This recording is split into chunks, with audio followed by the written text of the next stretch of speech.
Today, we are diving into the world of tech account management. Our guest, Ryan McKesson, a seasoned professional who has carved out a successful career in this unique space. Ryan brings a wealth of experience in managing client relationships within the tech industry, where the intersection of technology and human connection is key.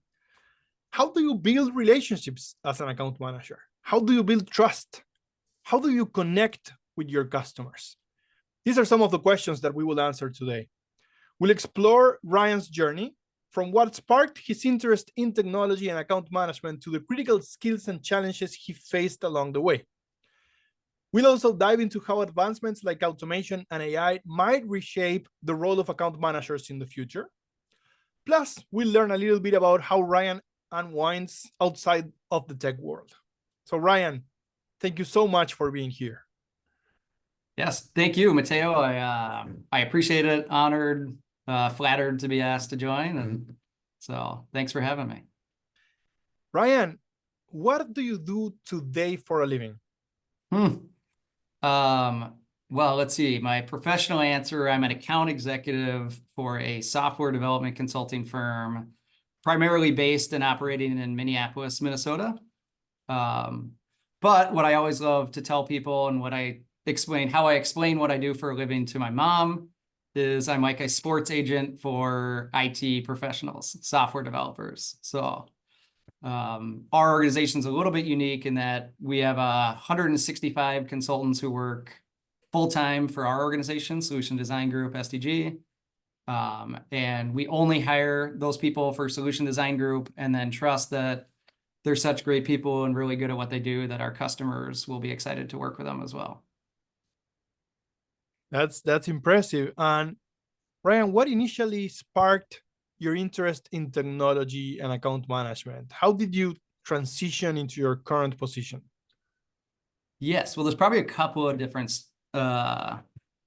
pathways there. I always knew I wanted to be in sales and account management, relationship building. And I think everybody wants to be in relationship sales, or anybody that wants to be in sales enjoys the relationship piece of it. And so I was a marketing major in college because they didn't have a sales major. And I always loved the idea of working hard, helping my customers succeed, and then obviously financially being compensated for it. And so I was actually working, how I got to Solution Design Group in that technology space. So I was in SaaS sales, software sales like anybody else. And Solution Design Group was actually a customer of mine. So I'd been selling to them, building relationships with them. And at some point, a little over 10 years ago, they asked, hey, would you ever want to come join us? And so I'd always admired the organization. We've been voted best places to work for probably 20 years. We've been around for 35. And so obviously initially was flattered, a little overwhelmed. I had sort of a track that I was heading down and leadership roles. And I think probably the biggest thing for me, Mateo, and we touched on this a bit, but I was fortunate enough around the same time to realize that my kids will never care what my business card says. Right. And I had this mission coming out of school, like I suppose anybody with any level of ambition does, to take over the world and be very self-important. And most of those roles would have me traveling constantly, vice president of sales for some division. Right. And then about the same time that SDG offered me a role, or approached me about a role, we were having our first child. And being soccer dad and baseball coach and home for my family became probably more important than the career ambitions that I had before. And not that I don't, but I've been afforded and incredibly lucky to find a role that also values my values and is here locally, where I don't travel and I get to build relationships. And I think that's part of the context for our conversation today. Is I've been very fortunate to be in a market and a role and an organization that allows me that benefits from the relationships I get to foster. That's amazing. And so how do you travel at all during the year, or just very little? Very little. Most of our, all of our team is here, all of our consultants here. I would say 90% of our business is here in the Twin Cities. Right. You know, based on the remoteness of what we do nowadays, like our ability to work anywhere throughout the country has expanded. But even most of those come from relationships that we've had here in town that maybe moved to another organization that isn't located here, and builds from there. So Nice. From your perspective, what are the most important results to achieve as an account manager? ooh, it's a great question. Obviously, I have a revenue target to hit and numbers to drive towards. But probably bigger picture, I think the biggest metric for me is building trust with my customers. That they trust that the people that we have can help them solve their problems, can add to their teams. I think one of the things that I look at for what we do is much less outsourcing and more surrounding your team with great people, right? And so the metric I care most about is that our customers trust that the people we bring in will add to their team, not take anything away, not even take anything off their plate, but the most value that we bring is leveling up the teams that we work with after we've been there for a period of time. I love it. Adding value, building trust. What would you say are the most critical skills for building that trust and maintaining relationships with clients? Ooh. I think, well, honesty is probably too vague of a word. I think transparency is massive in what we do. My favorite part of what I do is I get to work with people, and sometimes the most aggravating part of what we do is we work with people. Personalities can conflict. People aren't always the correct fit. But in the spirit of transparency and working through those scenarios and then meeting people, understanding, I know you talk a lot about this with your teams and customers, like understanding my customers' motivations, my consultants' motivations, what drives them, what are their definitions of success, and then working towards those, right? And so I would say transparency is probably the biggest. And I don't know if that's a skill as much as a commitment to doing the right thing and being honest and transparent about it throughout the whole process. You said something very interesting because some relationships with clients are very easy. Great people, it just flows. Mm-hmm. Some relationships are not that easy. Some relationships can be hard, right? And then there's always the ability to put yourselves on the shoes on the other person and really understand where they are coming from. But in your experience, when does it become too much? Have you had a situation where you had to let go of a client just because of the way they were interacting, or a tough situation like that? Sort of, right? I think, first of all, when anything goes sideways, it's a two-way street, right? I'd heard this years ago and I love it. Like the gap between expectation and reality is called suffering, right? And so part of, if we don't set the right expectations, it's also on my plate as well, right? And so that's, again, maybe where the transparency piece comes in. But if we're not delivering something that the customer expected, then there was a disconnect along the process somewhere. But in regards to your question, I think our best customers are the ones that treat our consultants like part of the team, right? There are still customers that go, hey, we're outsourcing this. This is consulting. We're paying you guys to do a thing. Please go do it over here, right? Right. The best customers we have treat us as a partnership, as a, not even an extension of their organization, but a part of it, right? Like I say, you talk about metrics. One of my favorite metrics for success with our customers is when we get invited to the company picnic, right? Oh.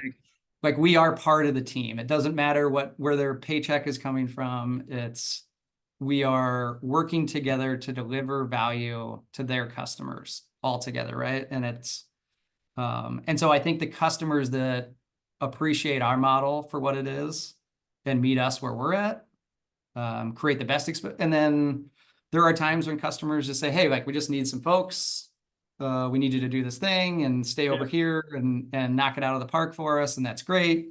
But it's harder to work through those risks. So I don't think any of them are necessarily terrible. I've not had to fire a customer, but we've had to sort of evangelize our model and why it's important to us, right? We're not just passing people through to an organization.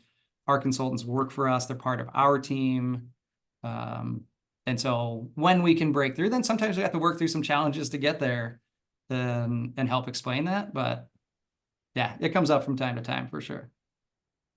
I love your metric, by the way, getting invited to the company picnic. It's it's a great metric. It's very simple and it's so powerful. So powerful. Yeah. Yeah, I think ultimately, again, we want to sit everything we do, Mateo, is with our customers, not for them.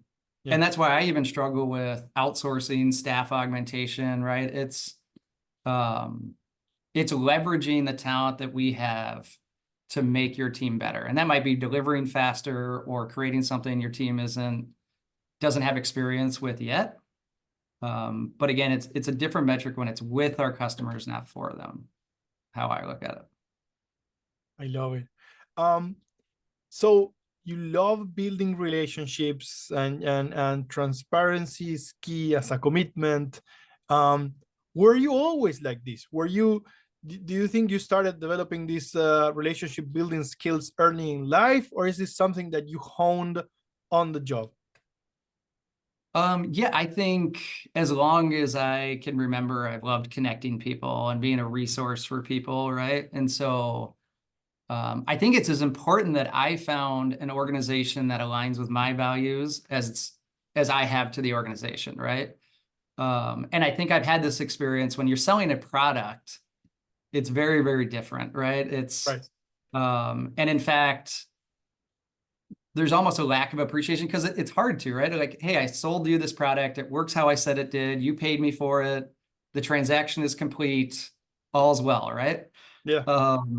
And when we are building ongoing relationships, and then part of it too, like when I sold a product, it was like, hey, once we sold the product to you and you're off and running, it's like, okay, see you later, right? Call me when you need something else. It was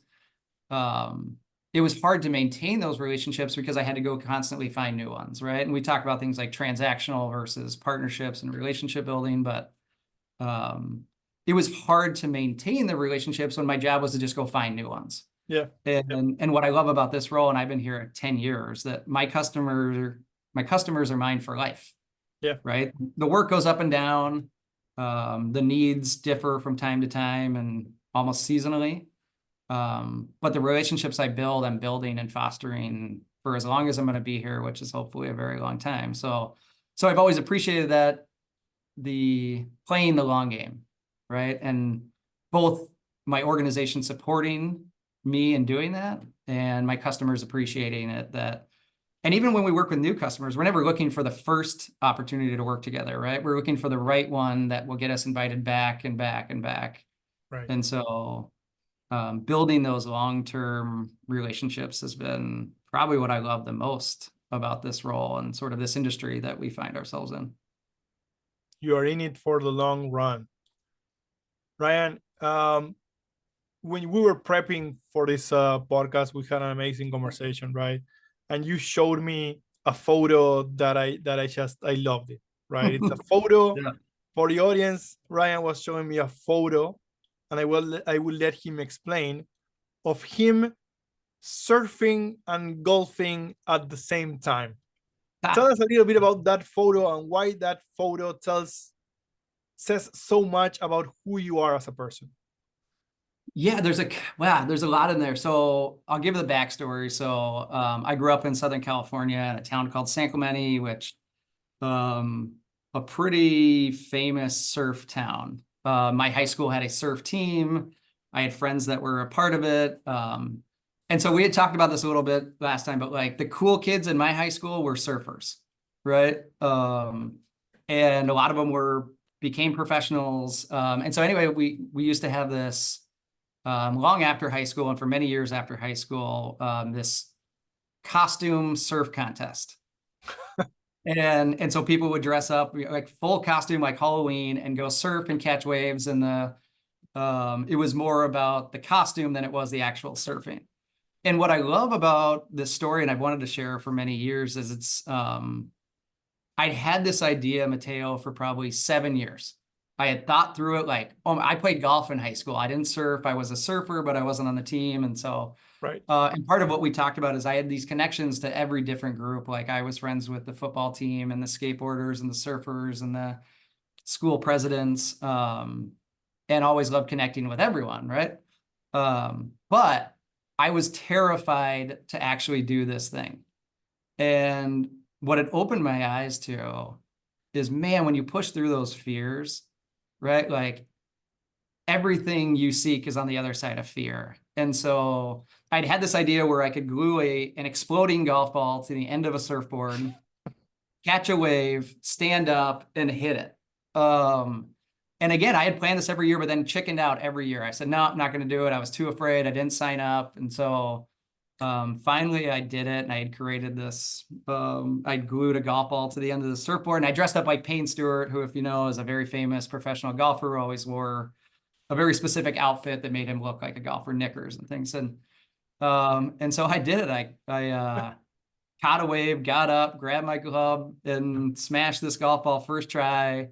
And it was and actually I still have this poncho. The trophy that year was a poncho.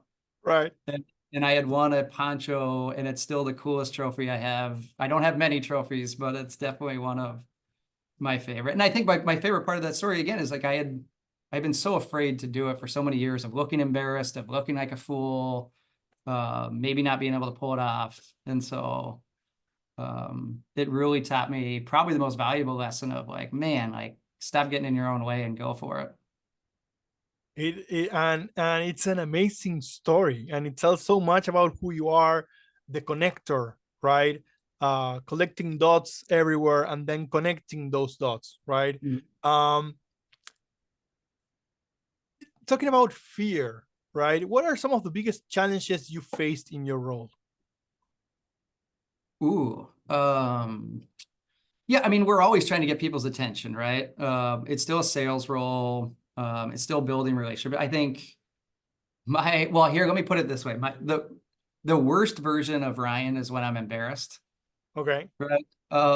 It's when I get the most flustered. And so, and part of it, like, and obviously we've been connected on LinkedIn for a while, and you've been very complimentary of my content, and even content is sort of a tough word for me. I love sharing. I just love sharing ideas that resonate with me. And I waffle through this imposter syndrome of, am I a writer? Am I a sharer? Am I a creator? Am I not? Whatever, right? And so there was a lot of fear in that too, of like, oh man, am I going to look like a fool? And I don't like looking like a fool. I don't think anybody does. And so that has probably been my biggest fear. And here's another one, in our universe, right? Like,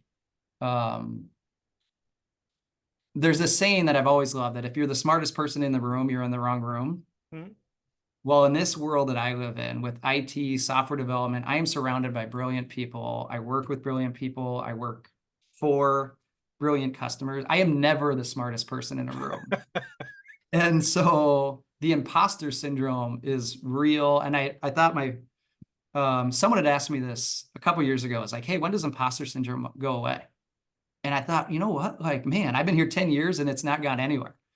And that's a great thing. If you continue to push yourself out of your comfort zone, face your fears, do whatever it takes to, then imposter syndrome is always going to be there, right? And so my imposter syndrome becomes, am I smart enough to be in these rooms? Do I know the technology enough to evangelize it? But then also, that's not really my role. My role is to promote the people that do the work that we do, right? And let them be the brilliant ones. And let me do what I'm good at, which is building relationships and making connections and earning that trust to give us a chance, right? And that's ultimately what I'm trying to do, is give us a chance to show us who we are. Because in the 10 years I've been here, we have an impressive track record of doing just that and earning the right to work on future projects and be invited back, right? And so that's probably it, is knowing what I don't know in the tech space. And that goes back to that transparency thing, right? If I sold myself as this brilliant technologist, I would fall flat in lots of conversations. And so sharing what my role is to represent these amazing, brilliant technologists that can help them solve their problems, and to understand what the underlying motivators are so that I can speak to that, and then we can get the right people in a room to talk the technology. There's a lot of self-awareness there that probably helps you build trust, right? Because people tend to think about salespeople or account management people as ever confident, egotistic type maniacs that just want to push something, right? Yeah. And those that nobody sells that way anymore in this time and age, right? And so what you have, I think, that self-awareness, that sometimes that fear, sometimes that, hey, am I going, am I good enough? But being also transparent about that. At the end of the day, I think that sells, that creates trust. Sells maybe is not the word, but it creates trust. Yeah, I certainly hope so. And I think, yeah, I would rather be transparent about what my role is and who we are, and getting these, because I'm going to be found out pretty quick if I present myself as something I'm not, right? And quite frankly, part of it's selfish too. Like, it's easier to just be myself. It's easier to be transparent and share where sort of my limitations or my expertise hits a ceiling. And then part of it again is quickly identifying where that is and saying, oh, hey, this is the point where we should probably get the right people in a room to see if we can solve your problems, right? And one of my favorites is, I share this all the time, is, hey, it's easy for the sales guy to tell you how great we are, right? It's easy for me to tell you that we can absolutely solve your problem. But one, you should talk to my team directly and understand. Yeah. And even more powerful is, you should talk to some of our other customers who we've done this for, right? Like, I read this book a few years ago that I absolutely love. It's called The Messenger is the Message. And it's a lot about referral marketing.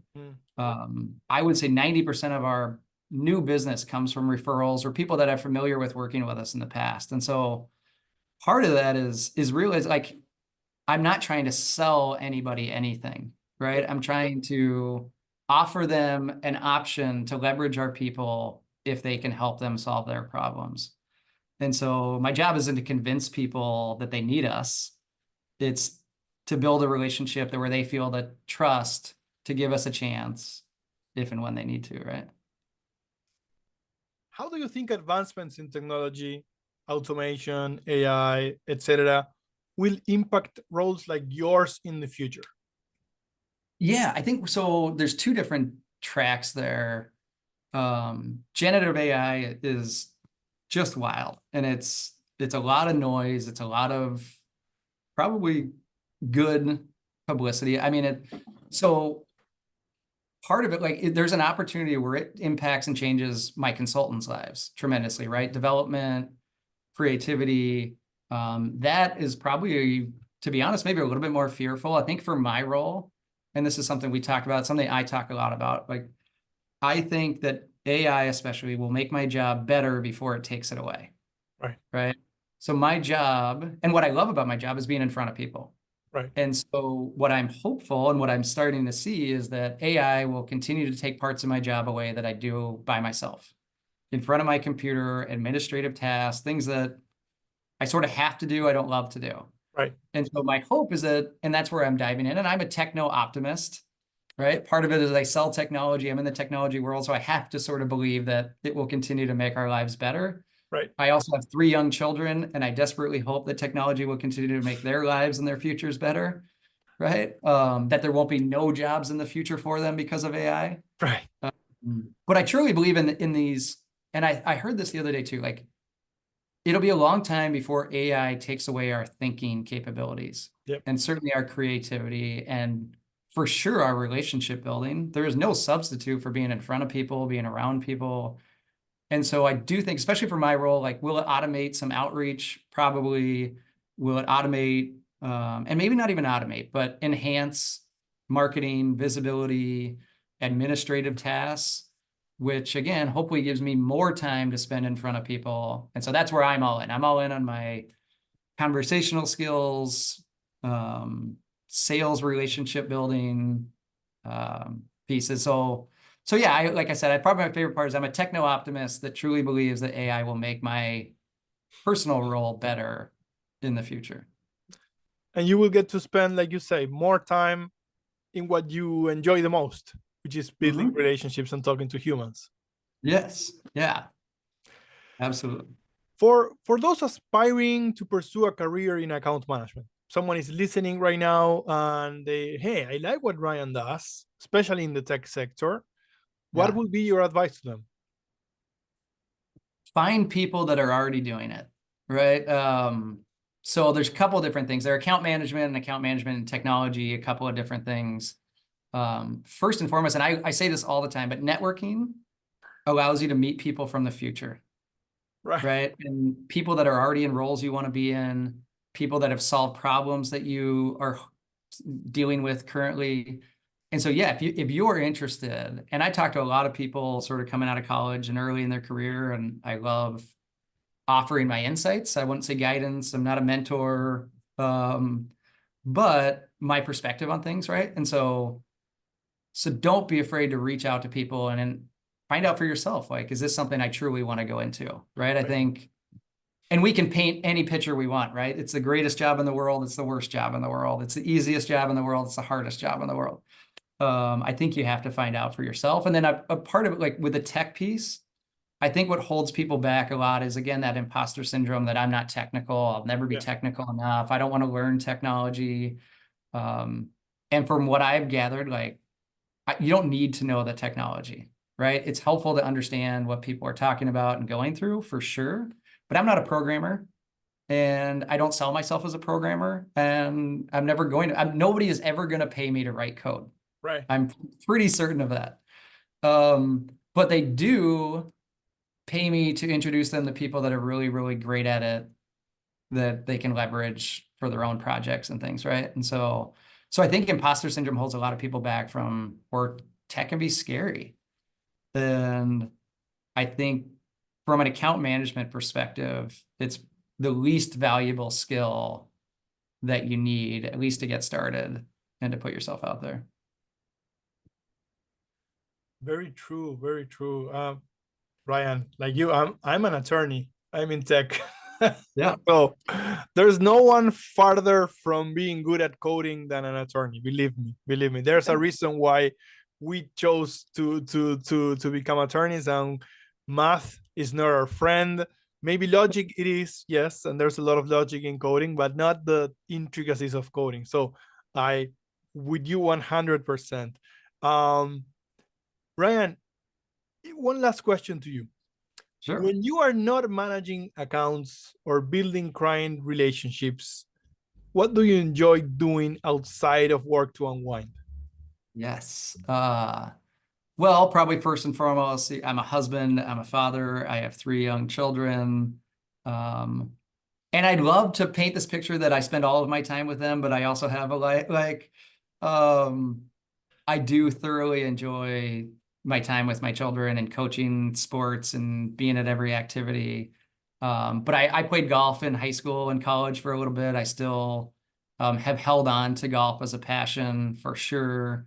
I love to read. I've sort of been on this content creation journey on LinkedIn for a year plus, and I found just a tremendous amount of excitement in doing that. And so I think it's waffles in there somewhere, but I also truly believe that we have to take care of ourselves first in order to show up as the best possible versions for the people around us. And that's taken me a long time to get to, for sure. And so the hardest thing for me is to be selfish with my time. And yet I'm a better person when I am. And so making that time, and for me, that could be exercising, it could be running, it could be reading, it could be just, and I am, like, I've shared this a little bit, but I would be diagnosed as an extrovert. I do genuinely get energy from meeting with people and being around people, but I also think that's a sliding scale. And there are times when I need to recharge and when I need to be alone. Yeah. And, but often it's the hardest to make times for ourselves, right? And so maybe trying to reframe that as not being selfish, but being selfless to give myself the time to recharge my batteries so that I can be present and available, especially for my family, but also the people that I want to support in my life. Yeah. And maybe it's just 30 minutes. Maybe it's just Oh, going for a run, 30 minutes on your own with your own thoughts, and then you're done, and then you're recharged, and then you're there for your family. yeah. And then Here's you're something, and I'll respond because it's to answer your question too, but something I've recently been doing that I found in a tremendous amount of value in is I've been going for walks or maybe a small run with no phone, no right, technology, right. silence. And I'm prone to listening to audiobooks or a podcast, or like I'm almost trying to habit stack, multitask. And yet I've gone to this 15 to 20-minute walk by myself without listening to anything, with just me and my thoughts, and it's tremendously refreshing, right? And that's what I'm looking for. To your point, it doesn't have to be 3 hours. It doesn't have to be this long drawn out thing, but making it actually thought-provoking and recharging versus just another activity I'm adding to my list and trying to squeeze into the day. I love it. Ryan, this has been an amazing conversation. I know that I have a friend in you, and we'll probably keep talking, and we'll get to do this again sometime in the future. Thank you. Thank you for being here.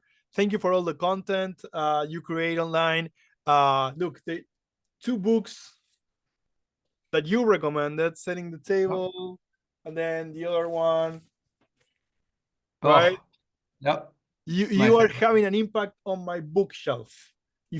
If you are not following Ryan, I recommend you follow Ryan. He doesn't brag about it, but he creates great content online, and I read it all the time, and I love it, and it's great advice.